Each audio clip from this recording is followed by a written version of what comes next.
Look, I know there's a million recipes on Instagram. Low calorie, high protein Big Mac. 1 calorie and 100 grams of protein Domino's pizza. A chocolate bar bigger than my head that has 400 calories and 100 grams of protein. But me and you both know it's all bullshit. Because as a guy who's lost a lot of weight, there's only 2 things that matter to me when it comes to building a meal. The taste, and if it stops me being so fucking hungry. So I'm about to give you the ultimate guide to building meals that don't look really good, but taste good and keep you fucking full. So we're gonna start with a basic lesson of what actually keeps you full. So there's only 4 things you need to focus on. Think of them like the 4 horsemen of stopping the apocalypse hitting your stomach. I don't know if that works. But anyway, number 1 is total calories. If you built the perfect meal and ticked all the rest of the boxes, but then you shrunk it to 200 calories, it's gonna do fuck all. So each of your meals has to be at least 20 to 30% of your daily calories. If you wanna go for a smaller breakfast and a bigger dinner, be my guest. But 20 is the minimum. Number 2 is volume. In a basic term,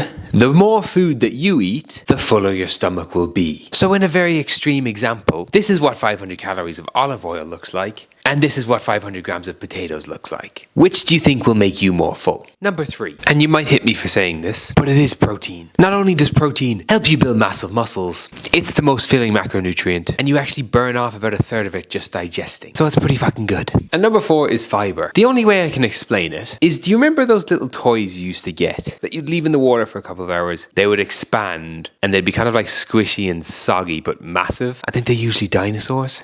That's what fiber does. It goes into your stomach and it just expands. So it's pretty fucking good at keeping your stomach full. And I wonder if anyone's ever tried to eat one of those dinosaurs. It does seem like a fad diet that would be going around somewhere. Now there's a good chance you've heard a lot of that before. But knowing that you should have fiber, protein, volume is a lot easier than actually putting them in an easy meal that doesn't take hours to fucking make. So let's fix that. To build a filling meal, you need 5 things. A source of high fiber carbs, a protein source, a source of veg or fruit for volume and fiber, a low calorie sauce so it doesn't taste shit, and if you want to get snazzy, you can add seasoning. So now I have a base for any meal. But depending on what I want to eat, I can just rotate through the options. So instead of oats, I could have potatoes, pasta, rice, bread. Instead of yogurt and protein powder, I could have ham, mince, tofu.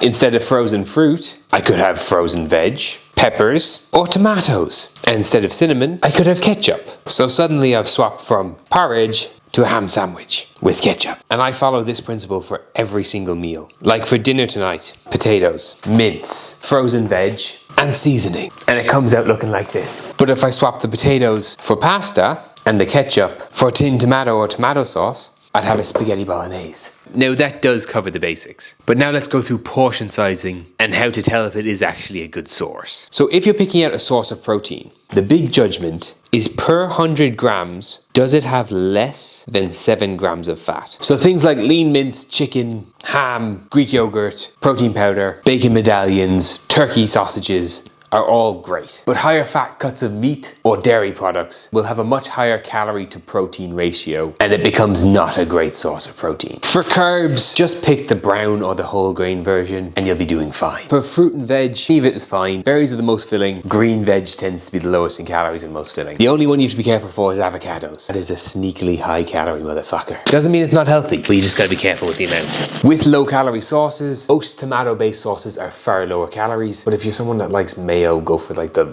lighter than light fucking shit. Fuck. I hate mayo.